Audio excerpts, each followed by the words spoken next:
Salam alaikum, bienvenue sur Muslim Makers, le podcast pour t'inspirer des acteurs musulmans de notre communauté, apprendre de leurs expériences et développer ton potentiel.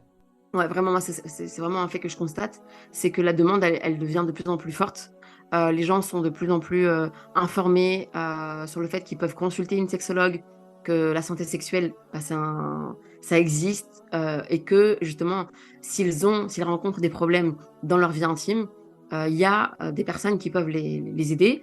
Je rencontre aussi de plus en plus de médecins qui vont parler plus facilement de ce sujet-là avec leurs patients, et du coup qui vont référer plus facilement aussi. Je pense que vraiment le tabou autour de la sexologie est en train de petit à petit disparaître. Tu peux suivre les dernières informations du podcast en t'abonnant à la newsletter, au compte Instagram Muslim Makers et en rejoignant le groupe Telegram. Tous les liens sont en description. Bonne écoute. Salam alaikum wa rahmatullah, Zina. Comme salam wa rahmatullah, Abdelrahman. Comment vas-tu? Alhamdoulilah, tout va bien et toi? Alhamdoulilah, ça va. Alors Zina, je suis très heureux de t'accueillir sur le podcast Muslim Makers. Merci à toi. Pour commencer, je te propose de nous faire une petite présentation de qui tu es, d'où tu viens et ce que tu fais. Alors, la fameuse question d'introduction qui est toujours assez complexe. Donc, Zina Hamzaoui, habitante à Bruxelles, née à Paris, d'origine tunisienne. De base, j'étais intéressée par on va dire, les métiers de la santé, et notamment tout ce qui était en lien avec la grossesse et l'accouchement. C'était quelque chose qui me fascinait. Donc, je me suis dirigée vers les études de sage-femme, d'abord en France. Oui. Donc, j'ai connu cette fameuse première année de médecine pour accéder aux études de sage-femme, euh, où justement, c'était très compliqué pour moi et ça m'a été soldé par un échec, chose à laquelle je m'attendais absolument pas. Mais bon, peut-être qu'on en reparlera après. Mais donc, de là, j'ai décidé de venir en Belgique que je ne connaissais absolument pas. C'est-à-dire que je ne savais même pas, je connaissais vraiment personne ici, j'étais jamais venue. Et Mhm. donc, voilà, j'ai intégré l'école de sage-femme ici en Belgique. Tu es venu seul Et ou pendant tu t'es marié entre-temps? Non, non, non, je suis venue seule. Donc ça, c'était Ok. une bataille avec la famille pour pouvoir justement quitter la famille, quitter Paris. Tu vois, les parents qui te disent, mais je comprends pas, tu as eu un bac S, je comprends pas pourquoi est-ce que tu restes pas en France, il y a plein d'études en France, pourquoi absolument vouloir partir. Ouais. Donc, c'était vraiment une longue période de négociation. Puis, il y a eu une trêve. C'était quoi les avantages? Pourquoi tu voulais aller en Belgique? En fait, ce qui se passait, c'est que comme j'avais raté la première année de médecine, si je ratais la deuxième fois, je n'aurais pas pu en fait repasser le concours une troisième fois en France, Oui. dans toute l'Europe pendant plusieurs années. Donc je voulais pas prendre ce risque-là. Ah, ça s'étend à l'Europe. Et vraiment, Hmm. ouais, ça s'attend vraiment au niveau de l'Union européenne. Et donc, moi, je voulais vraiment faire sage-femme. Et je me suis dit, voilà, je vais pas prendre le risque de refaire cette année, sachant que je l'avais très mal vécu. Et puis, voilà, il y a eu un autre événement personnel qui fait que voilà, j'avais vraiment besoin de partir. Et voilà, comme on dit, il n'y a pas de hasard. Je rencontre une autre étudiante dans l'amphithéâtre qui me dit, mais toi, tu veux faire sage-femme, qu'est-ce que tu fais ici? En fait, va en Belgique, c'est beaucoup plus simple. Et Mhm. puis, voilà, de fil en aiguille, j'apprends que sa sœur est en Belgique aussi. Et puis, je l'appelle et puis elle me dit, voilà, enfin, marhaba bik en Belgique, vraiment, c'est un peuple très, très ouvert d'esprit. C'est beaucoup plus agréable qu'à Paris. Oui. Et donc, voilà, 31 août 2009, me voici arrivée à Liège, donc pas à Bruxelles dans un premier temps, à Liège, où j'entame mes études de sage-femme. Et Mhm. donc là, je découvre vraiment la vie solo. Donc, j'ai mon petit studio. Ici, on appelle ça un cote étudiant. Mhm. Donc, mon petit studio. Donc, je découvre vraiment la vie d'étudiante loin de sa famille. Donc, ça aussi, je pense que c'est quelque chose qui va te développer beaucoup de compétences Hmm. en termes d'organisation, de responsabilité, tu vois, de gérer tes finances, de gérer ton temps. Si tu te réveilles pas, il y a personne qui te réveille. Si tu fais pas manger, il y a Oui. personne qui va manger, etc. Donc, vraiment, Mhm. c'est ces compétences d'autonomie qui font que voilà, tu sais pourquoi tu es parti, tu sais pourquoi tu es là, tu sais que tu as dû limite batailler pour venir. Donc, tu n'as pas le Oui. droit, en fait, d'échouer et de revenir sans diplôme. Et Mhm. durant mes études, je découvre, en fait, le domaine de l'intimité. J'ai des femmes qui viennent me poser des questions. À la Zina, t'es en études de sage-femme, moi j'ai tel problème, je ne sais pas vers qui me diriger. Et là, je découvre en fait vraiment qu'il y a tout un domaine que je ne connaissais absolument pas. qui est la sexologie. Et Mhm. puis, il me dit, enfin, c'est un truc de fou. Enfin, moi, jamais j'aurais cru me lancer là-dedans, tu vois. Ouais, Euh, ouais. c'est pas un sujet qu'on aborde facilement. Et encore moins, je pense, il y a 10-15 ans. Et donc, là, je me dis, OK, tu sais quoi, je vois que j'ai des facilités pour répondre à ces femmes, que je suis à l'aise avec le sujet, malgré le fait que je ne sois pas mariée et que j'ai pas encore fait de cursus en sexologie, tu vois. Mhm. Je sentais vraiment que voilà, j'avais facilement des réponses aux questions, je faisais des recherches et ça me passionnait. Vraiment, ça complétait le fonctionnement du corps. Et là, je découvre toute la notion de santé sexuelle. Mhm. Et puis, à ce moment-là, il y a des gens qui me disent, non, mais t'es dingue ou t'es dingue, en fait, de partir sur cette voie. Enfin, c'est chemin, ça se fait pas. Les gens de chez nous, ils vont jamais oser venir consulter pour ça. Et, Mhm. euh, et on n'a jamais entendu parler de ça, en fait. Tu vois, clairement, Ouais. Mhm. vraiment, c'est compliqué au début. Et voilà, la vie fait qu'au bout d'un moment, bah, je suis diplômée sage-femme en 2013.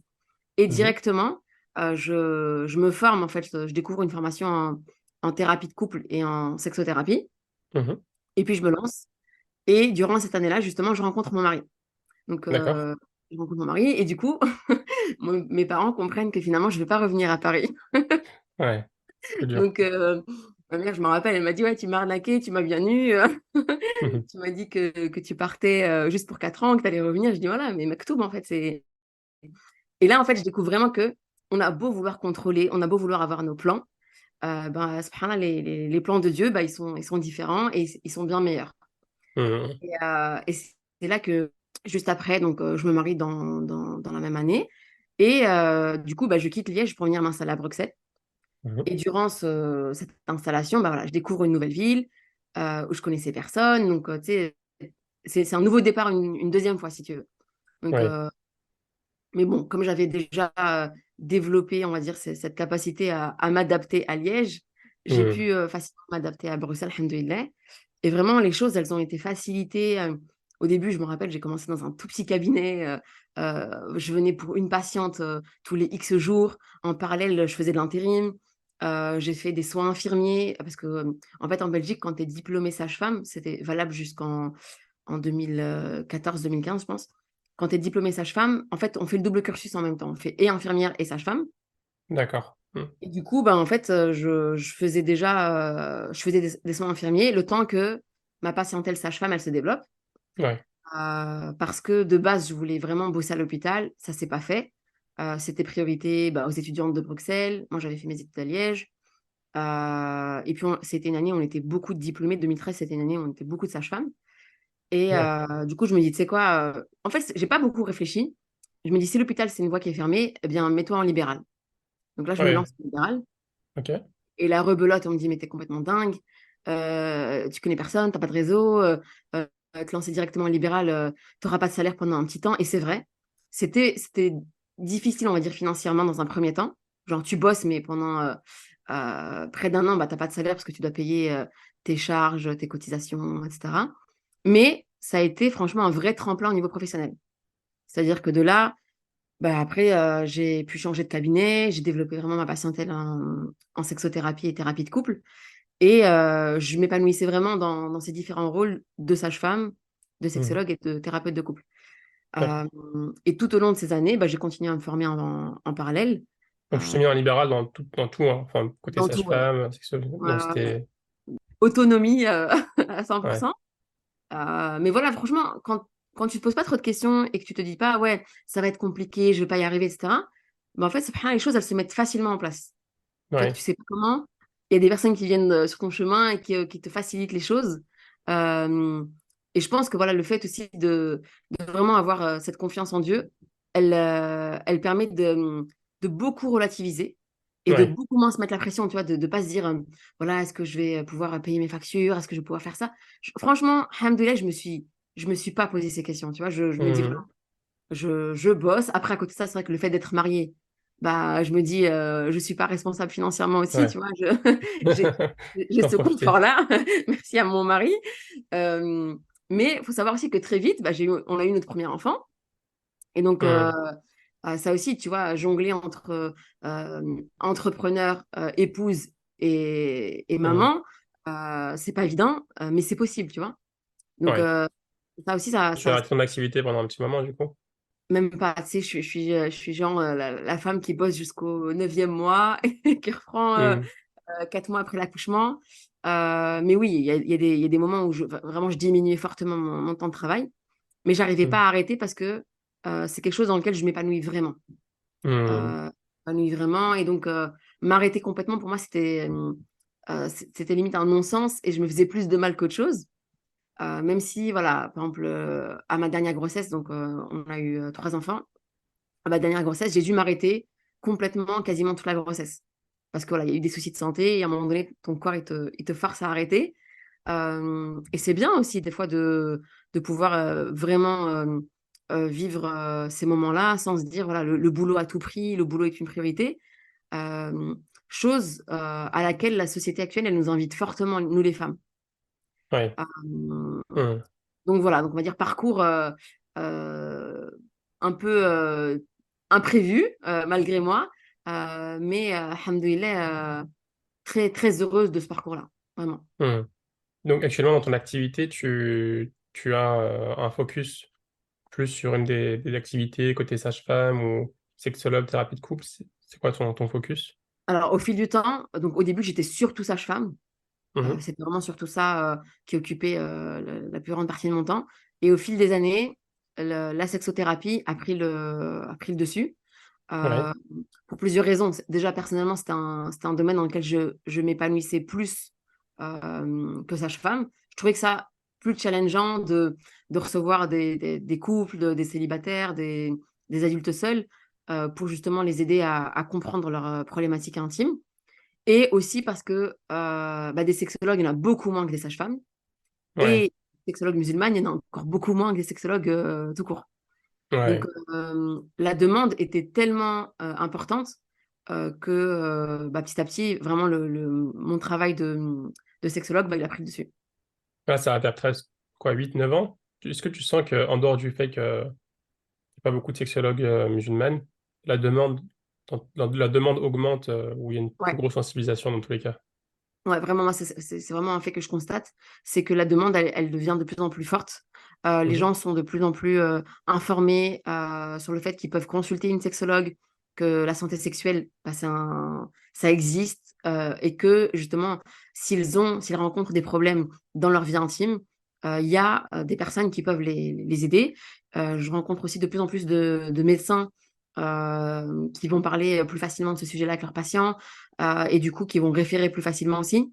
Je pense que vraiment le tabou autour de la sexologie est en train de petit à petit disparaître. Et du Ouais. côté médical, ça veut dire que les professionnels de la santé vont plus facilement référer.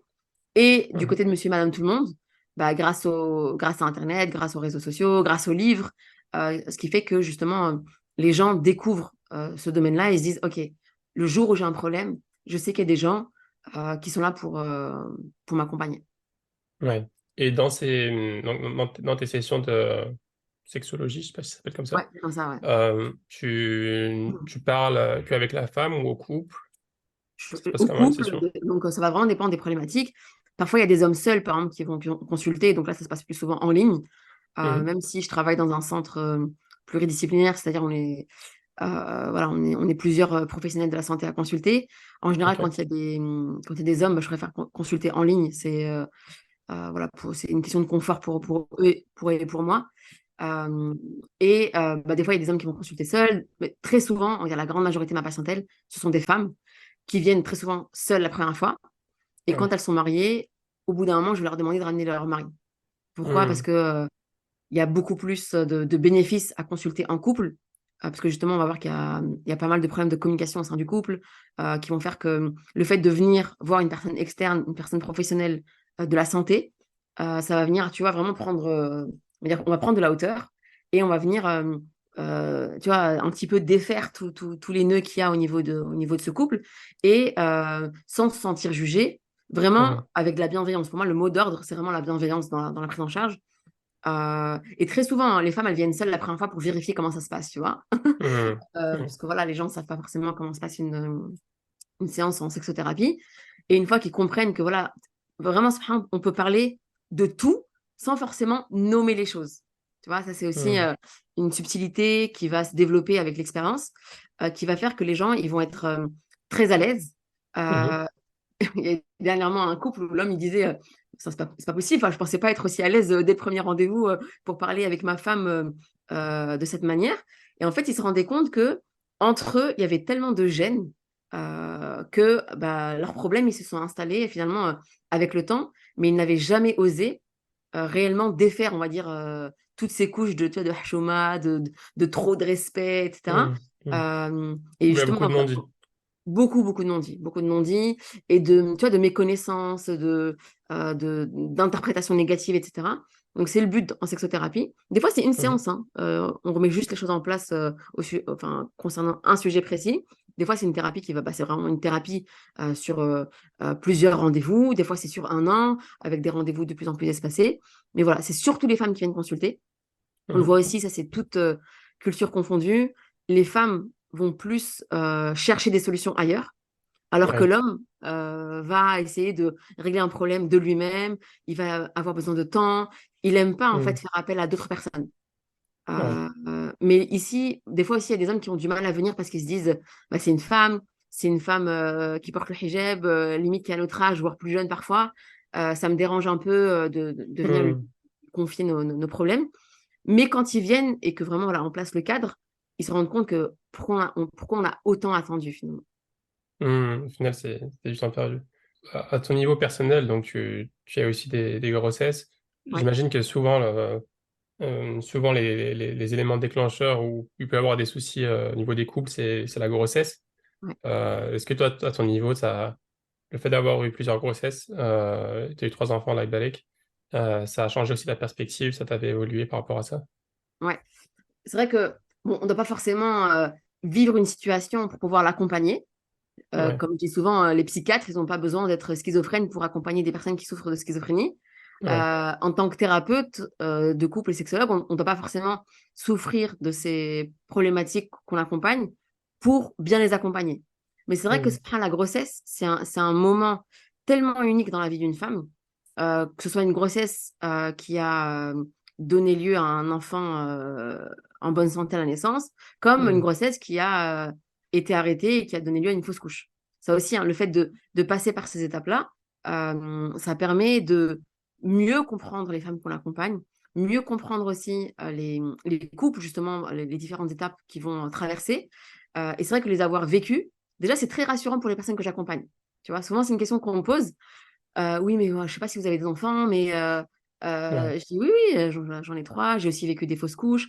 Et là, d'un coup, les femmes, elles vont se sentir rassurées, tu vois, de OK, en fait, c'est pas juste de la théorie, c'est quelque chose que cette femme a vécu. Et donc, il y a plus de chances qu'elle me comprenne, même si toute grossesse est unique et même d'une femme à l'autre, chaque grossesse justement est vécue différemment.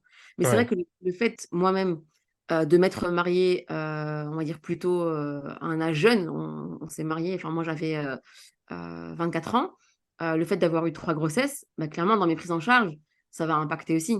Et d'ailleurs, c'est quelque chose qui va rassurer les gens parce que quand ils vont me dire, oui, mais voilà, Zina, tu nous dis d'avoir du temps à deux sans les enfants, c'est compliqué.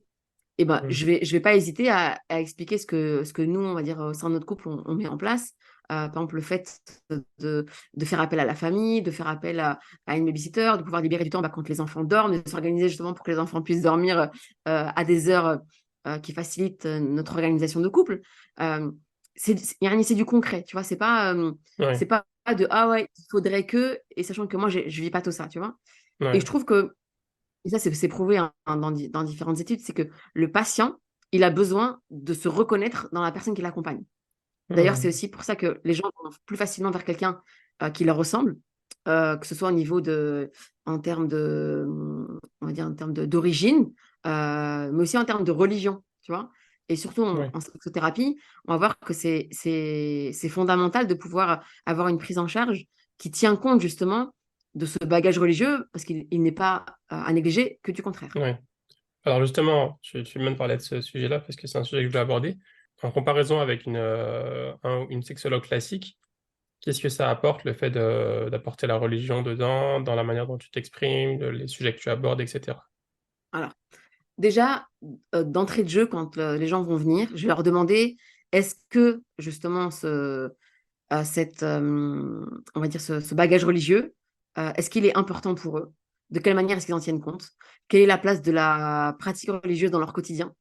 Parce que moi, pour moi, en tout cas pour les personnes croyantes, c'est une dimension que j'intègre parfaitement dans mes prises en charge. C'est-à-dire que je ne peux Oui, pas parler de santé et de santé sexuelle si je ne parle pas de santé spirituelle. Tu vois, si les gens ouais. me disent, moi, je crois en Dieu, je crois qu'un jour on va mourir voilà, je suis musulmane ou musulman, bah, quelle est la Mhm. place de ta prière dans ton quotidien? Est-ce que tu fais du dhikr? Est-ce que tu fais des du'as? Est-ce que tu fais des sadaqas? Euh, Mhm. quelle est cette place-là dans ton quotidien? Parce que ça va venir te nourrir, en fait, d'une certaine manière. Et Ouais, après, en fait, je dis pas, par exemple, genre, je fais pas un cours sexualité et islam. Absolument pas, tu vois. ouais.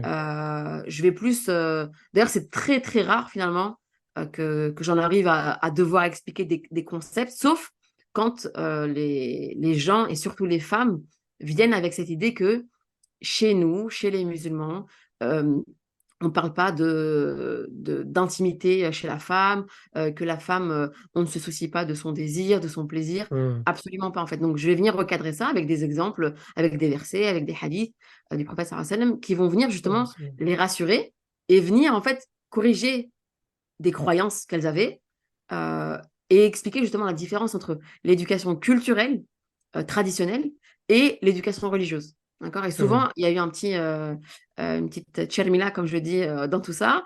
Il y a eu un petit mélange dans tout ça qui fait que il y a beaucoup de femmes qui pensent que voilà, elles doivent subir leur vie intime, que c'est honteux de s'amuser avec son mari, et en fait, même avec les maris, hein, souvent, ils ont cette image que leur femme, c'est vraiment une personne qui est mise sur un piédestal, qui est inatteignable, qui est respectée exclusivement dans son rôle de maman, Mhm. mais absolument pas dans son rôle, en fait, d'épouse. Il n'y a pas de complicité entre eux, il n'y a pas de séduction entre eux. Euh, et ça, très souvent, en fait, ça les rassure, et les hommes et les femmes, de pouvoir parler de ce sujet-là, tout en maintenant un cadre vraiment de respect et de pudeur, parce que ce que je vais constater, c'est que souvent, les gens, ils ont quand même essayé de faire des recherches avant de venir, tu vois. Mais quand tu vas sur Internet et que tu fais tes petites recherches de ton côté, tu peux très vite tomber sur du contenu, on va dire, euh, dans lequel il y a pas de valeur, en fait. Il y a pas de respect de l'individu. Il y a des images qui sont forcément imposées. Mhm. Il y a des conseils qui ne sont pas en adéquation avec nos principes religieux.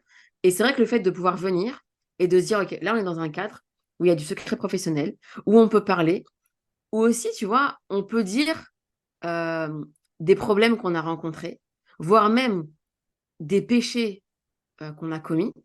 Et je pense qu'on pourra prendre le temps peut-être de développer ce point-là, mais les gens souvent ont du mal de se dire, ouais, mais voilà, c'est un péché que j'ai commis, c'est derrière moi.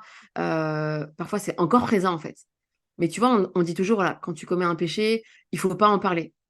Et là, le fait de replacer ça dans un cadre, on va dire, de santé, dans un cadre médical, Ouais. paramédical, en Mhm. fait, les gens vont comprendre pourquoi est-ce que, malgré eux, ils reviennent à ce péché-là. Pourquoi est-ce que ce péché a été commis? Et en fait, le fait de comprendre, ça permet de Mhm. ne plus se mettre dans ces situations de danger. Ouais. Hein. Mhm.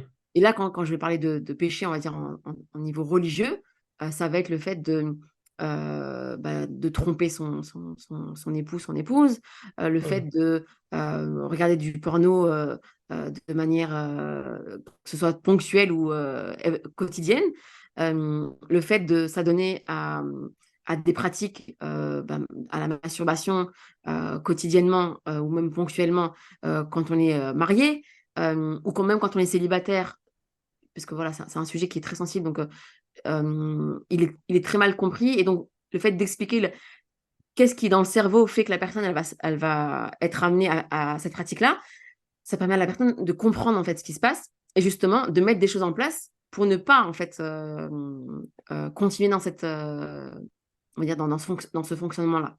Ouais. Et ça aussi, je trouve que au niveau de la communauté musulmane, par rapport à la question de la sexualité, très longtemps, les discours, les prêches, ils ont été dans, voilà, ça c'est haram, sans expliquer le Ouais. pourquoi du Mhm. comment.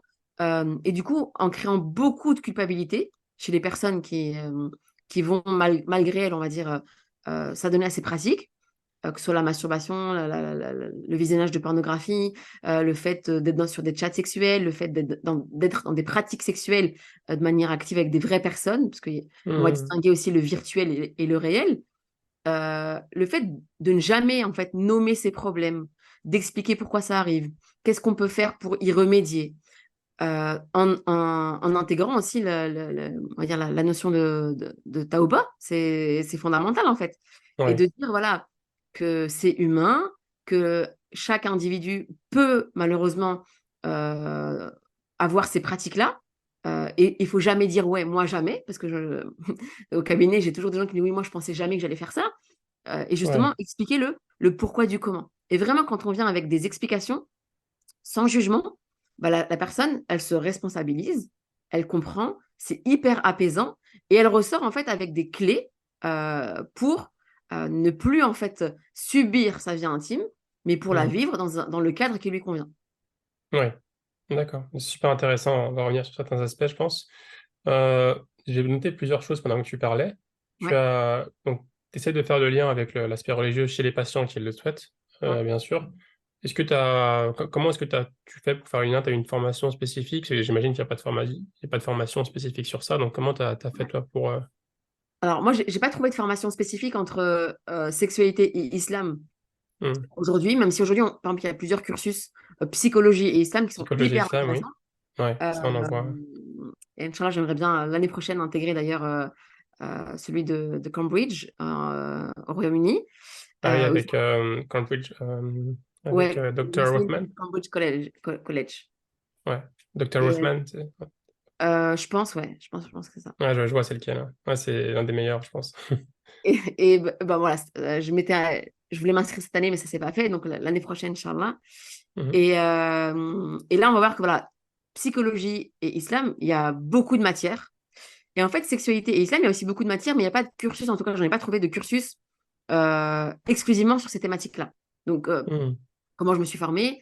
Bah voilà, j'ai un imam enfin, qui est spécialisé en fiqh, avec lequel pendant plusieurs années, on a travaillé plusieurs questions justement liées à l'intimité, en tout cas celles qui revenaient le plus souvent au cabinet.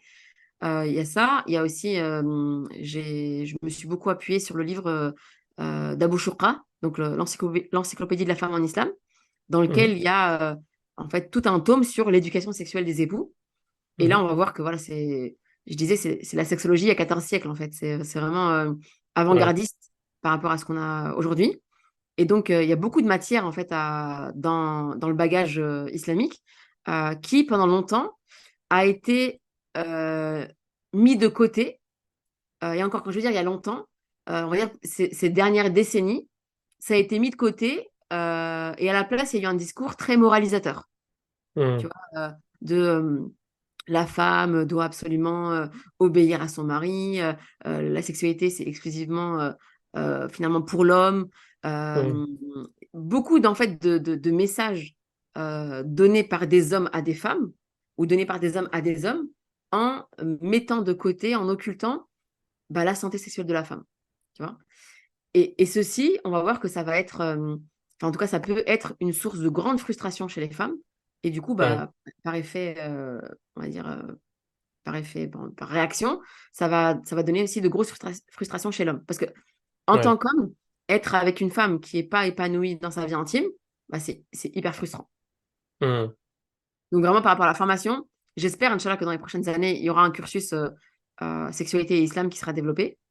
Mhm. Euh, Peut-être qu'en Malaisie, il y en a, mais ça va être vraiment quelques modules, tu vois, bien spécifiques.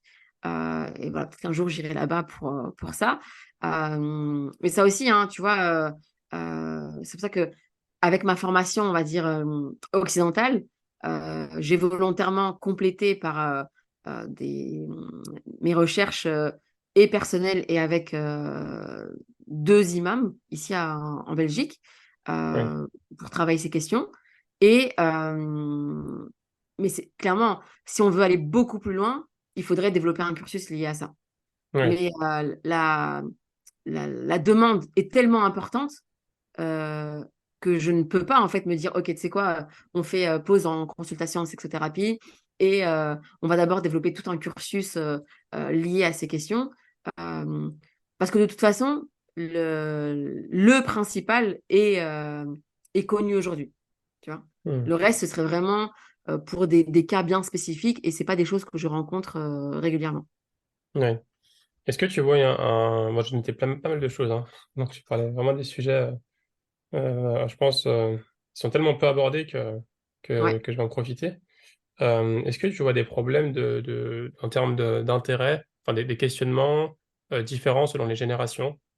ouais. Euh, Tu parlais tout à l'heure des personnes, des hommes qui, voilà, qui faisaient la chouma, qui mettent leur femme dans un piédestal. J'imagine que ça, c'est plutôt des générations plus âgées. Je sais pas, parce que tu as, voilà, t'as des différences de problématiques. Mm. Alors, en fait, on voit de tout dans toutes les générations. Parce que bah, l'éducation, elle est aussi importante. Tu vois, quand tu es un jeune homme qui a vécu dans une famille où la maman a été sur un piédestal et qu'on t'a toujours considéré comme voilà, un homme qui est ultra, ultra, ultra respectueux, vraiment que la femme, même parfois, c'est attention, ça peut être des fois, une femme, ça peut être un danger, ça peut être une source de tentation. En fait, et donc, tu es dans ce paradoxe de une femme doit être respectée parce que ma mère est respectable, tu vois, Mhm. et une femme peut être ma source de tentation. Et donc, quand cet homme-là il se marie, il ne sait pas un petit peu sur quel pied danser, tu vois. Il est Mhm. partagé entre ma femme, je la respecte parce que voilà, je l'ai épousée parce que justement, elle a plein de valeurs et je veux que ce soit la mère de mes enfants, tu vois. Et ce Mhm. truc-là de je trouve ma paix auprès d'elle aussi. Et d'un autre côté, je meurs d'envie de vivre une vie intime avec elle, mais je ne m'autorise pas ça.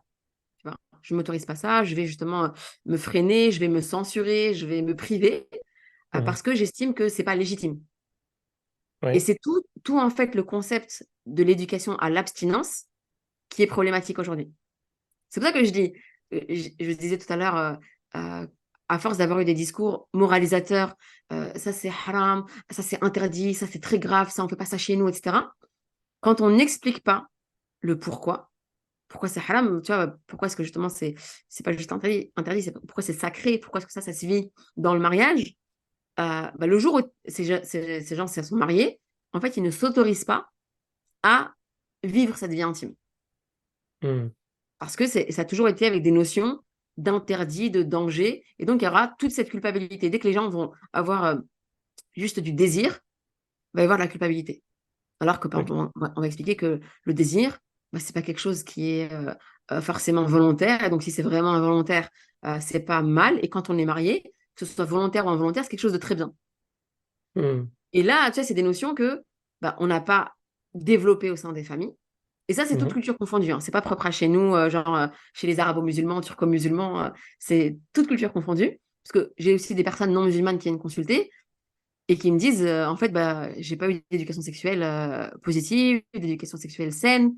Euh, donc, parfois, tu vois, souvent, je vais entendre, ouais, mais chez nous, c'est comme ça. Non, non. Déjà, il faut arrêter avec ce truc de chez nous, on n'a que des problèmes. C'est absolument pas vrai. Alhamdoulilah, et ça, je le vois lors des conférences, des ateliers. Il y a plein de couples qui font très bien, qui sont tout à fait épanouis, qui sont heureux. Ça, c'est important de le dire aussi parce que ce serait dommage que les gens, en écoutant cet échange, se disent, ouais, purée, une fois mariés, on n'a que des problèmes. Absolument pas. Mhm. Mais voilà, en tant que thérapeute de couple et sexologue, bah, j'ai que les gens qui ont des problèmes, c'est normal. Il y a pas des gens qui ont une belle vie facile, qui vont venir me voir. Voilà, je voulais juste venir vous dire que tout Mhm. va bien. Merci pour ce que vous faites. Non. Ouais. Donc, je parle souvent des problèmes parce que c'est ce que je rencontre dans le quotidien. Mais à côté de ça, il y a plein de gens qui vont très bien et c'est important de le rappeler. Ouais. Euh, donc, pour revenir à ta question, Abdelrahman, sur est-ce qu'il y a des problèmes différents en fonction des générations, c'est vrai qu'on va voir que les gens qui ont autour de la cinquantaine qui viennent, ce sera plus pour des problèmes d'ordre mécanique vraiment santé sexuelle très, on va dire, très corporelle. Voilà, les troubles qui vont se développer avec le temps, des troubles soit exclusivement féminins, soit des troubles exclusivement masculins. Donc, si on prend les troubles féminins, ça va être des problèmes de douleur qui viennent avec le temps, avec la ménopause notamment qui va s'installer. Et chez les hommes, bah, il va y avoir des troubles d'érection, des troubles d'éjaculation, voire des troubles du désir qui n'étaient pas présents auparavant. Mhm. Par contre, chez la jeune génération, Juste, je vais compléter aussi pour on va dire la génération autour de la cinquantaine, ça va aussi être des problèmes, des problèmes intimes qui sont en fait le fruit de problèmes relationnels, parce que souvent c'est l'âge auquel leurs enfants quittent la maison, Ouais. tu vois. Et donc, ils vont se rendre compte que pendant toutes ces années, des fois pendant 20, 30 ans, leur couple ne tenait que grâce aux enfants. Et que maintenant qu'ils se Mm. retrouvent seuls, ben, en fait, ils se sentent un peu perdus. Ouais, Ils il y ne a un savent pas vide qu'ils comment, n'arrivent pas à remplir. exactement, ils ne savent pas comment remplir ça, ils ne savent pas comment nourrir cette relation amoureuse, cette relation intime. Parce que jusqu'alors, c'était vraiment une relation parentale et il y avait une intimité parce qu'il fallait, tu vois. Il fallait, mais pas Mm. parce qu'il y avait de l'envie. Donc ça, c'est vraiment plus des problèmes pour les générations, on va dire, de plus de 50 ans. Pour les plus jeunes, il faut savoir que la plupart des personnes qui vont consulter ont autour de la trentaine. Donc c'est vraiment allez, 26, 27 jusqu'à 40 ans, plus ou moins. C'est vraiment cette tranche d'âge-là. Et là, ça va être des problèmes de désir, de plaisir, liés soit à des rythmes de vie infernaux. Je ne sais pas si on dit infernaux ou infernal, je ne sais pas, mais bon, voilà, vous m'avez N'importe. compris. Vraiment une pression au quotidien, le fait de vouloir être sur plusieurs fronts. Et donc, leur vie intime en prend un coup. Et c'est là aussi, d'ailleurs, que je vais souvent parler de la vie spirituelle. Tu vois, Mm. si dans leur rythme à eux de quotidien, il n'y a pas de place pour une spiritualité de qualité, tu vois, il y a des gens qui prennent pas le temps de prier, qui prennent pas le temps de se poser, comme je disais tout à l'heure, qui prennent pas le temps rien que de faire du dhikr, tu vois, de manière cool en fait. On n'est pas Mm. pressé. Bah, quand déjà il n'y a pas ça, c'est normal que leur vie intime, elle ne soit pas au top. Tu vois, Ouais. c'est toujours tout dans la rapidité, toujours tout dans la pression, toujours tout dans vas-y, il faut que je fasse pour me débarrasser de ça. Mm. Donc ça peut être des problèmes que ces personnes vont rencontrer. Et les problèmes des générations plus jeunes ou des jeunes mariés autour de la trentaine, ce sont aussi pareil des problèmes d'ordre mécanique. Des gens qui ont eu aucune éducation sexuelle, si ce n'est attention, indek, interdit, haram, hchouma et compagnie. Tu vois, Mhm. c'est ça. Et donc, quand ils se retrouvent mariés, ils ne savent pas comment faire. Alors, ça peut paraître dingue pour certaines personnes qui disent, mais c'est pas possible. Enfin, on est en 2023, c'est pas possible que les gens n'aient pas ces informations. Mais je vous assure que c'est du quotidien. C'est-à-dire que ce sont des personnes Mm. qui se disent, voilà, je me suis mariée, j'ai organisé une super fête, j'ai préparé un super appartement, mais je ne sais absolument pas comment se passe la vie intime. Et donc, ou en tout cas, ils ont des croyances liées à la vie intime. Et quand ils se marient, eh bien en fait, ça ne tient pas la route.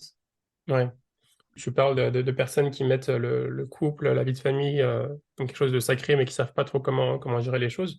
Puis ça va être les mêmes personnes aussi, parce que Pas plus tôt au début forcément. d'interview. Non, pas forcément. Enfin, j'ai souvent des jeunes couples.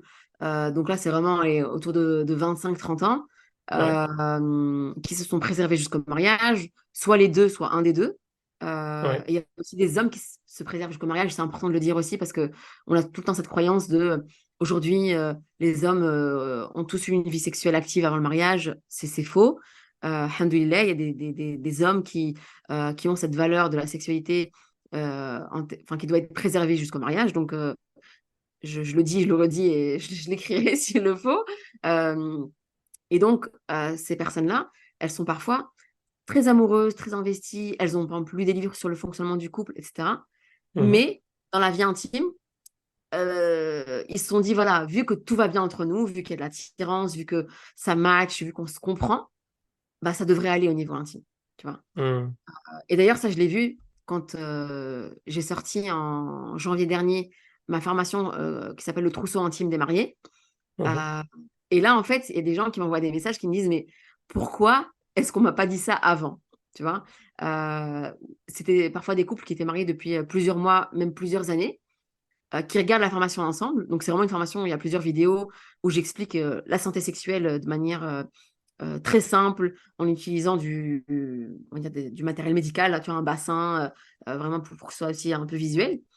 Et les gens me disent, mais en fait, c'est tellement simple, pourquoi est-ce qu'on ne nous a pas expliqué ça avant? Et là, on va Mm. revenir à une question que j'ai déjà développée plusieurs fois, c'est la question de l'éducation sexuelle. Comment est-ce que les gens sont préparés à la vie intime une fois mariés? On va voir Ouais, qu'il y a quasiment une préparation. ouais. Tu as évoqué pas mal des problèmes qui ont lieu chez les jeunes, chez les moins jeunes. Est-ce que sinon tu as des problèmes, des grands problèmes autres que ça qui apparaissent régulièrement? Peut-être, je sais pas, pour que les auditeurs puissent savoir à peu près si, les auditrices, savoir si voilà, ils ont des choses qui sont liées à eux, peut-être qu'ils peuvent aussi peuvent régler. Ouais. Alors, on va dire en termes de nombre, ce qui revient le plus, c'est les problèmes de désir dans le couple. La femme qui a jamais envie ou l'homme qui a jamais envie. On voit ça de plus en plus aujourd'hui. Mmh. L'un ou l'autre qui n'a jamais envie d'avoir des moments intimes. Ça, c'est le premier problème. Le fait d'avoir des douleurs lors des moments intimes, Mmh. sachant que plus les gens vont retarder la prise en charge, plus les douleurs vont s'installer, plus elles vont nécessiter du temps pour être réglées. D'accord? Mmh. Donc ça, c'est important. C'est s'il y a des douleurs, ce n'est pas normal. Quand je parle de douleur, c'est vraiment douleur lors des moments intimes, lors des moments sexuels. Il faut consulter. Il ne faut pas se dire, ouais, c'est normal, je vais attendre quelques semaines, quelques mois. Non, on consulte. Ça se trouve, c'est juste du stress qui fait que si c'est chez la femme, ça se trouve, c'est juste du stress qui fait que la femme, bah, elle est très tendue et très crispée et que ça va faire des douleurs. Ça se trouve, Mmh. c'est autre chose et il faut que ce soit pris en charge. Pareil, les problèmes d'éjaculation précoce chez l'homme, ça, c'est hyper tabou parce que ça touche à la virilité. Et il y a Ouais. beaucoup de couples, en fait, qui vont rencontrer un problème d'éjaculation précoce, mais qui vont jamais le nommer, d'accord? Et ils vont consulter très tardivement pour ça, parce que c'est la honte, en fait. Comme je disais, ça touche à la virilité, et donc c'est hyper gênant de venir dire, voilà, j'ai ce problème-là. Alors qu'en fait, on va voir que ça Mmh. touche énormément d'hommes, surtout s'il y a eu, on va dire, une vie sexuelle active avant le mariage, s'il y a eu une pratique masturbatoire importante, s'il y a eu visionnage de pornographie Ah ouais, important, tu lis ça, tu relis très les 2? souvent, très souvent, c'est lié. Ouais, parce qu'en fait, ce qui va se passer, c'est que hormonalement, on va dire, il y a une décharge hormonale qui arrive, une excitation trop importante, et donc Mmh. le corps, l'excitation est tellement importante qu'il y a l'éjaculation arrive qu'elle ne peut pas être contrôlée. D'accord? Mmh. Parfois, c'est des problèmes d'éjaculation précoce liés au fonctionnement du couple. Par exemple, je sais pas moi, une femme ou un homme qui est très stressé, un homme qui est sous pression, qui a un rythme de vie à 100 à l'heure, bah, même dans sa sexualité, il va pas s'autoriser à prendre le temps. Mmh. D'accord? C'est pour ça aussi que quand je parlais de spiritualité, on vient souvent aussi parler de la notion de responsabilité et comment notre rythme de vie impacte notre vie intime.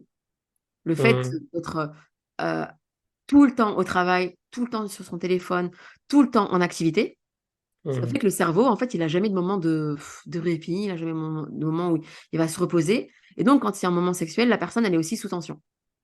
Ouais. Et donc, quand je parle de spiritualité, c'est pas juste les actes cultuels dont on parle régulièrement. C'est vraiment cette question d'être juste dans notre temps, d'être équitable, de se remettre en question, d'être dans la gratitude. Tu as des gens qui vont tout le temps être dans la plainte, qui vont tout le temps être pessimistes, tout le temps dans une négativité. Bah, il y a peu de chances que leur vie intime, elle se passe bien. Ouais. C'est un état d'esprit, en fait, subhanallah.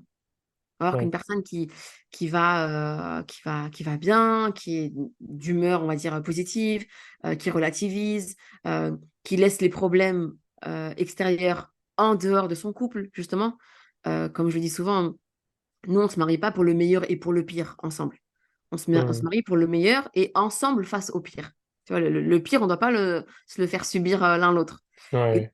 normalement, quand on met vraiment une distance avec tous les autres problèmes, que ce soit des problèmes liés au travail, liés à nos familles, liés à nos amis, liés au voisinage, voilà, peu importe ce que c'est, peu importe la cause, ben en fait, le couple va être un endroit où la personne, elle va venir se ressourcer, elle va venir se reposer.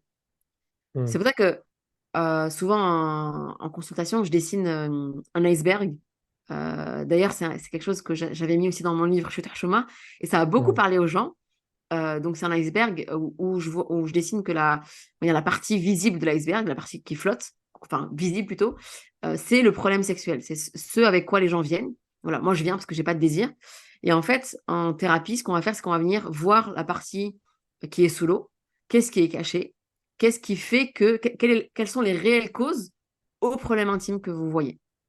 Et donc, là, souvent, on va venir prendre du recul Et les personnes, elles vont vite comprendre que leur rythme de vie, des fois c'est leur choix de carrière, les problèmes qu'elles continuent on va dire de nourrir, les dysfonctionnements au niveau relationnel au sein du couple, en fait, impactent directement leur vie intime.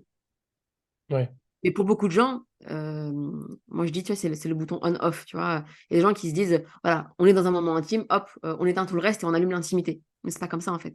C'est-à-dire que la santé sexuelle, il y a plusieurs domaines, on va dire, à considérer. Et c'est tout le but, en fait, de la sexothérapie, c'est de venir, on va dire, étudier ces domaines-là. Donc, pour revenir encore à ta question, Abdelrahman, les différents problèmes, il y a les problèmes de désir, les problèmes de plaisir, il y a des gens qui ont des moments intimes, mécaniquement, ça se passe bien, mais il n'y a pas de sensation agréable.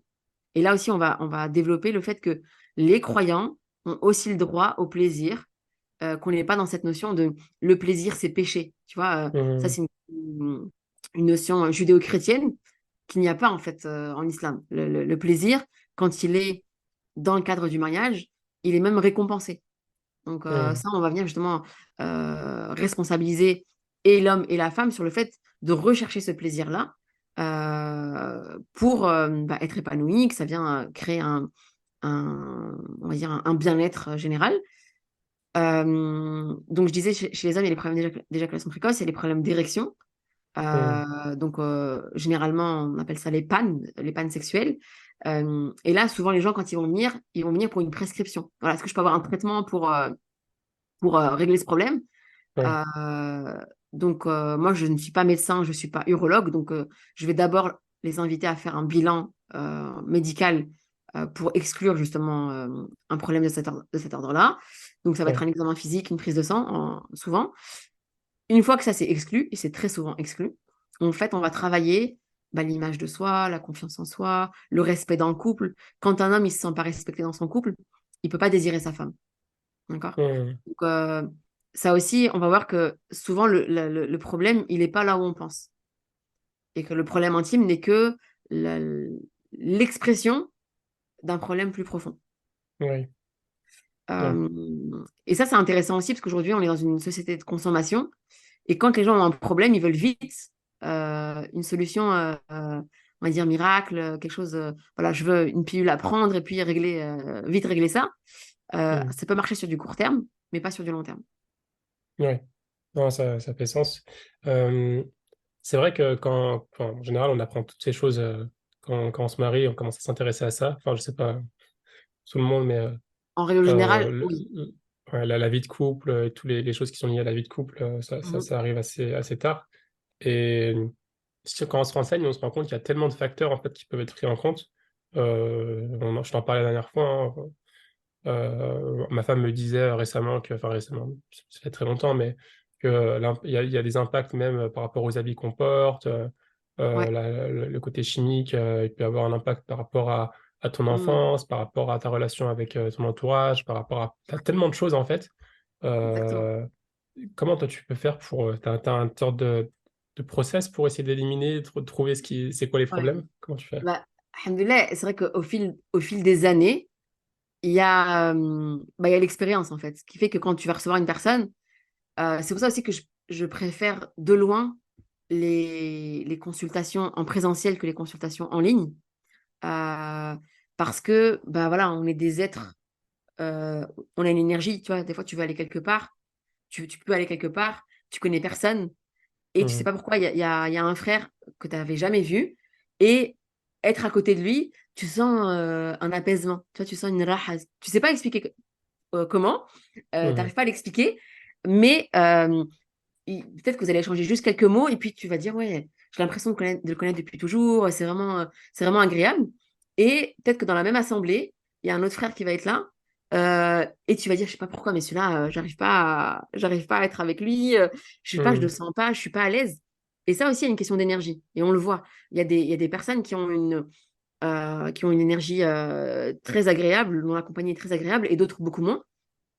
Euh, et donc, quand tu reçois une personne, la manière dont elle va rentrer dans le cabinet, la manière dont elle va te regarder, la manière dont elle va exposer les faits, tout ça va faire que, en fait, tu vas jongler entre les questions, en poser une plutôt qu'une autre. Et très souvent, cette intuition qu'on développe au fil du temps, qui est en fait l'expérience, elle nous permet de gagner beaucoup de temps dans la prise en charge. tu vois. Mmh. Et parfois, c'est vraiment dès la première consultation, je vais mettre le doigt sur ce qui ne va pas. Et parfois, c'est après quelques rendez-vous. Parce que voilà, il n'y a rien à faire, il faut du temps finalement pour comprendre. Mais souvent, on va parler de l'enfance. Comment s'est passée l'enfance? Est-ce qu'il y a eu des traumatismes? Ça aussi, malheureusement, dans beaucoup de familles, il y a des agressions sexuelles qui sont subies par les enfants et adolescents. Et on n'en parle pas, en fait. On n'en parle pas, on fait Mmh. taire justement ces agressions sexuelles. Et chez les garçons et chez les filles. D'accord? Parce que ça Mmh. aussi, hein, on pense toujours que un enfant violé, c'est forcément une petite fille avec un grand-père. Non, parfois c'est deux frères entre eux. Parfois c'est un garçon avec son oncle qui a presque le même âge. Parfois Mmh. c'est une fille avec une prof particulier. Euh, donc ça aussi, tu vois, il faut se défaire de ces images qu'on a concernant qui est agresseur et qui est victime, parce que nous sommes tous de potentielles victimes et tous de potentiels agresseurs. D'où le fait, de cette phrase-là, elle va peut-être choquer certains, tu vois, d'où le fait de toujours se responsabiliser, nous questionner, parler de la question du consentement, justement. Est-ce que je peux faire Mmh. ça? Tu vois, par exemple, quand je dis on est des potentiels agresseurs, ça peut être, tu vois, je peux rendre visite à une amie et elle a un enfant et je vais venir de force prendre l'enfant pour lui faire un bisou. Tu vois, l'enfant, il Mmh. peut vivre ça comme une agression. Mmh. L'agression, comme je disais, elle n'est pas forcément le samedi soir dans une petite ruelle où il fait sombre, hein. Mmh. L'agression, elle peut être dans un salon rempli de personnes. Et ça Mmh. aussi, c'est pour ça que ces questions-là, c'est fondamental de pouvoir les développer au sein de nos familles. Donc, Ouais. je revenais sur la question des traumatismes. Par exemple, un chiffre par rapport au traumatisme. Il faut savoir que quand il y a une agression sexuelle, ça, c'est les chiffres d'Amnesty International, dans 9 cas sur 10, la victime Mmh. connaît son agresseur. Tu vois, parce OK. que ça aussi, il y a, il Mmh. y a- il y a beaucoup de patientes et de patients qui me disent, moi, on m'a toujours dit, fais attention à l'étranger, fais attention aux Mmh. gens que tu connais pas. On m'a jamais dit, fais attention à tes cousins, tes cousines, tes oncles, tes tantes, Mmh. ton père, le voisin. On m'a jamais dit ça. Ou on m'a toujours dit, pour les patientes, donc pour les femmes, on leur a toujours dit, fais attention aux hommes. On leur a Ouais. jamais dit, par exemple, qu'il fallait faire attention aux femmes aussi, qu'une femme peut être aussi agresseur. Donc, ça aussi en thérapie, c'est fondamental de prendre le temps de parler de l'enfance de la personne. Parfois, ce ne sont pas des traumatismes sexuels, parfois, ce sont des traumatismes euh, qui touchent en fait à l'estime de la personne, c'est-à-dire des personnes qui, durant leur enfance, adolescence, ont été rabaissées, on s'est moqué Mmh. d'elles, on les a dénigrées, on les a beaucoup comparées aux autres frères et sœurs, aux autres cousins, cousines. Ouais. Et Ou ça, entre en fait, frères et sœurs, voilà. c'est un classique, hein, tu vois. Regarde ton frère, il a fait de grandes études et pas toi. Mmh. Ou bien, ah, ton frère, qu'est-ce que je l'aime. Mais tu vois, quand tu es enfant et que tu entends ça, ton cerveau, il comprend, ok, si elle l'aime lui, peut-être qu'elle m'aime pas moi. Et quand Mmh. tu grandis avec Un manque affectif. donc là, c'est un manque, au-delà même du manque affectif, c'est que ça a détruit l'estime de soi. C'est-à-dire que c'est une Ouais. personne qui estime qu'elle n'a plus de valeur aujourd'hui. Mmh. Et quand tu estimes que tu n'as plus de valeur, ça peut soit, on va dire ça très jeune, t'amener aussi à chercher à exister, même dans des comportements sexuels. Tu vas peut-être vouloir plaire, tu vas peut-être vouloir séduire, tu vas peut-être vouloir. Ton cerveau, il est prêt à tout tant qu'il se sent exister et considéré. Donc, si cette Mmh. considération, elle peut venir dans des relations sexuelles, eh ben on y va, on y va. Tu vois, on accepte. Mmh. Parfois, c'est pas forcément avant le mariage, parfois c'est dans le cadre du mariage, des personnes qui vont accepter des pratiques sexuelles juste parce qu'elles sentent qu'elles sont considérées dans cette sphère-là. Tu Mmh. vois. Et donc ça aussi, ça c'est capital de parler de l'estime de soi et des différents types de confiance en soi quand on fait de la sexothérapie. C'est pour ça que je Ouais. dis, en général, les gens, quand ils viennent me voir, je dis, voilà, si vous voulez on va dire une consultation miracle, où là, je vous dis, bim, bam, boum, fermez les yeux et je trouve la solution, c'est pas la peine, en fait. Mmh. Ça va demander de discuter, de replonger dans des moments qui sont peut-être difficiles pour vous. Euh, et ça aussi, même si aujourd'hui, on est finalement une société qui a eu un boom d'outils de communication, Mmh. les gens ont beaucoup de mal pour parler d'eux-mêmes. Ouais. Toi, quand tu croises quelqu'un et que tu dis ouais, ça va, en fait, tu t'en fiches que ça va ou ça va pas. C'est juste un ça va protocolaire. Ouais. Tu Ouais. vois. Donc, les gens ne prennent pas le temps de se demander comment je vais, depuis combien de temps est-ce que je vais pas bien. Ça, c'est en lien avec la santé de manière générale, la santé spirituelle et la santé sexuelle. Donc, Très tu vois, bien. il y a beaucoup, beaucoup à dire. On pourrait faire une interview sur juste comment se déroule une consultation, tu vois. Ouais, non, c'est passionnant, c'est vachement intéressant. Et puis, ça, c'est des sujets vraiment importants d'un point de vue personnel et d'un point de vue du couple aussi.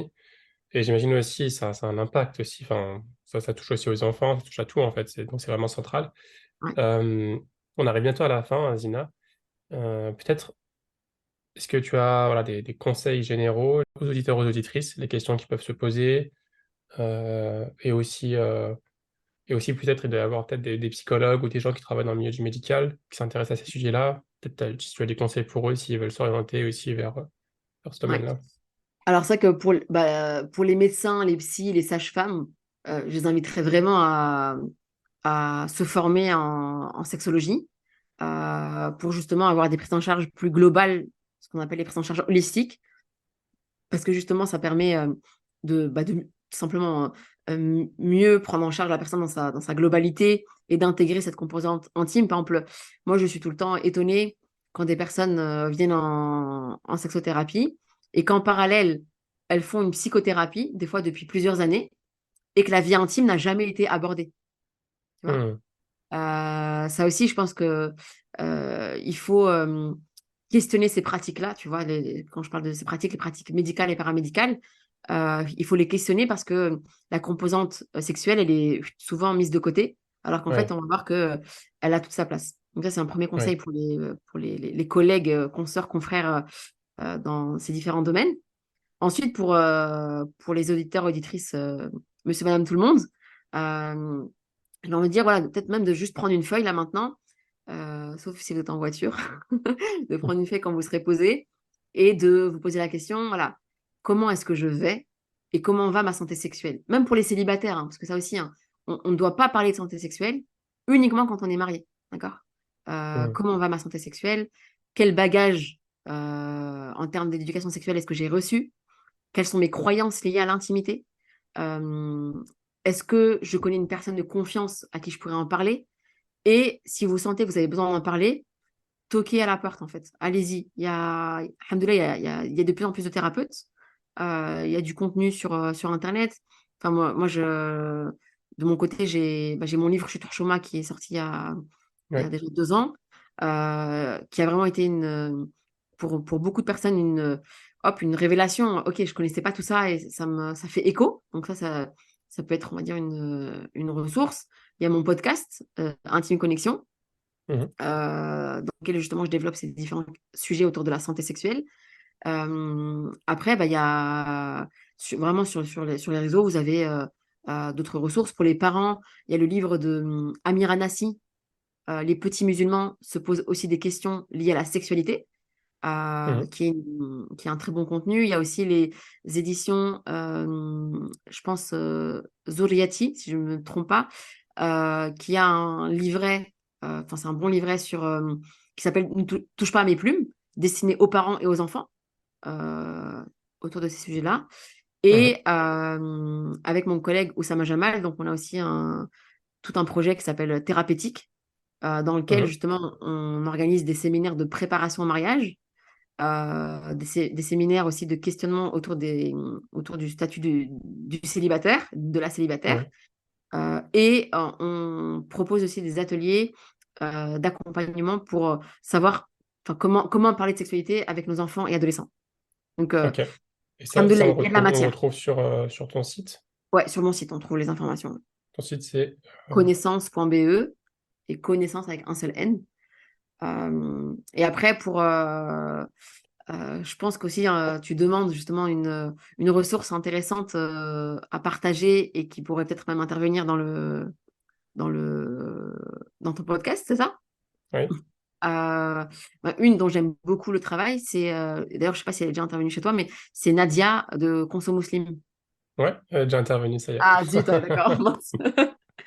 Bon, bah écoute, je ne sais pas. Alors, je pensais vraiment à elle. C'est une amie aussi que j'apprécie fortement. J'aime beaucoup son travail. Donc, pour l'anecdote, on s'est connus à Bruxelles, elle aussi, parce qu'elle était à Bruxelles pendant un petit temps. Ouais. Euh, alors, sinon, à part elle, là, comme ça, De tête, bon. Bon, c'est pas Euh, grave, hein, tu pourras, c'est pas très important. Enfin, tu pourras, si tu as des noms qui te viennent, tu pourras me les partager, y a pas de Très souci. bien, je te les partagerai, Inch'Allah. En tout cas, je te remercie beaucoup, Zina. Il y a quelques petites questions de fin quand même avant de terminer. Ok. Euh, Quelle est la compétence pour toi qui est la plus utile dans ton travail, dans ce travail-là? Euh, L'intégrité.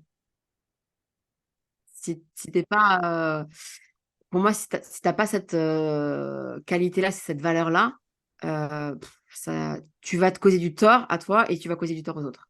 C'est-à-dire, Être intègre, tu vois, vraiment dans le sens reconnaître ses limites, hmm, euh, être juste dans ta position avec l'autre, ne pas te croire au-dessus, euh, hmm, être humble aussi dans ta capacité à... Voilà, on est limité, on n'a pas la science ouais, connaître ses infinie, limites. on peut pas tout prendre en charge. Euh, Savoir dire justement je ne sais pas. Hmm, Pour moi, tout ça, ça rentre dans l'intégrité, dans le fait de vraiment respecter les individus qui viennent demander notre accompagnement, ouais, et se rappeler aussi que ce qu'on a développé comme compétence, c'est grâce à Allah subhanahu wa ta'ala.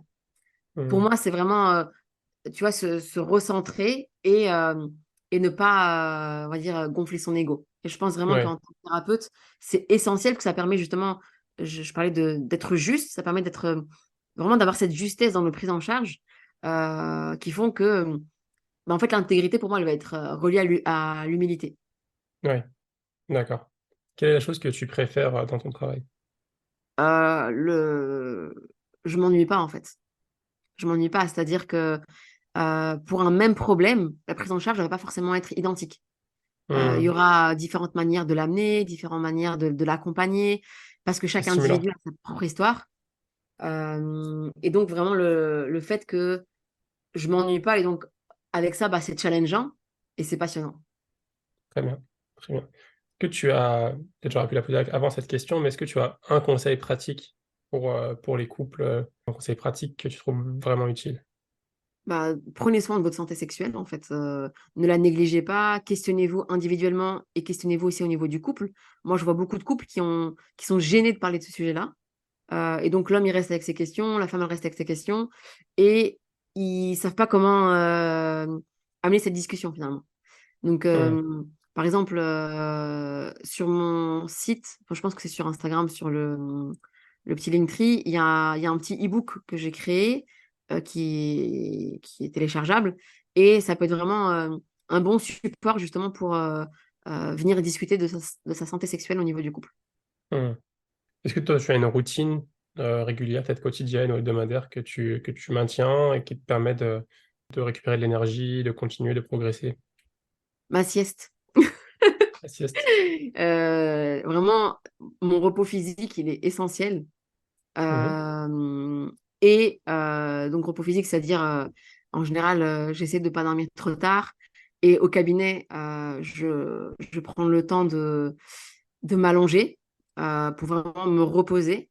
D'ailleurs, mes collègues diète, elles disent souvent que les surrénales, elles ne se reposent que quand on est allongé. Donc, ça aussi, c'est une manière de prendre soin de son corps et du coup, bah, de prendre soin de sa santé mentale dans une certaine mesure. Et à côté de ça, c'est de beaucoup développer la gratitude. Pour moi, Hmm. euh, c'est vraiment du quotidien, alhamdoulilah, de remercier Allah pour ce que j'ai, même si voilà, il y a eu des moments, il y a eu des épreuves qui ont été difficiles, vraiment Hmm. personnellement, et, et de me dire voilà, que tout a un sens et que je le remercie vraiment pour le fait d'être en vie, d'être en bonne santé, d'être marié, d'avoir des enfants en bonne santé, d'avoir un travail qui pour moi n'est pas un travail parce que voilà, c'est vraiment quelque chose que je kiffe, qui me passionne plus que Hmm. tout. Le fait de vraiment pouvoir apprendre sans cesse. Et ça aussi, c'est un conseil que je donne, de toujours être dans un apprentissage continu. Hmm. Ne pas rester sur ses acquis. Exactement. Et enfin, dernière question. Si un auditeur ou une auditrice souhaite suivre ton contenu, donc je pense sur Instagram, ton site Ouais. internet, hein, et s'ils ont Ok. une question par rapport à ce podcast ou ils souhaitent te contacter, est-ce que c'est possible? Ils peuvent me contacter sur Instagram ou via mon site internet. Ok. J'essaie vraiment de répondre à tout le monde. Après, voilà, encore une fois, ça rejoint un peu la dernière question, c'est que au fil du temps, bah, tu t'apprends justement à mettre des limites dans ton travail, Ouais. à ne pas répondre tout le temps, tout le temps, tout le temps, peu importe l'heure. On a aussi une limite dans nos prises en charge. Euh, Mhm. et c'est frustrant, hein, parfois d'entendre, enfin de lire du coup limite des SOS, tu vois, de mon couple, on est au bord du divorce, il faut absolument que vous nous aidiez. C'est très Mhm. frustrant de lire ces messages et de ne pas pouvoir prendre en charge parce que voilà, bah, j'ai un temps pour ma famille, j'ai un temps pour moi-même, j'ai un temps pour ma formation, etc. Et donc, se dire que même si on ne trouve pas une réponse chez un thérapeute, il y a forcément un autre thérapeute qui pourra nous écouter, Inch'Allah. Voilà. En tout cas, je te remercie beaucoup pour ton temps, Zina. C'était Merci à une toi. discussion vachement intéressante. Je suis très heureux d'avoir pu aborder le sujet de cette manière-là. Merci beaucoup Et à bah, toi. écoute, j'espère vraiment que cette profession-là va évoluer de plus en plus avec de nombreuses consoeurs ou confrères qui pourront traiter de ces sujets-là. C'est comme tu le dis, comme on l'a évoqué, c'est des sujets centraux dans la vie du musulman ou même de monsieur, madame, tout le monde, hein. Ouais. Et donc, je te remercie pour ça et je demande à Dieu qu'il te facilite ça pour la suite. Amin, barakallahu fik. Merci à toi. Bonne journée, Zina. Salam alaikum. Merci. Wa alaykoum salam wa rahmatullah. Si cet épisode t'a plu, je te propose de le partager à 3 personnes de ton entourage, à noter le podcast 5 étoiles sur Apple Podcast et à invoquer Dieu pour qu'Allah mette la baraka dans cette initiative.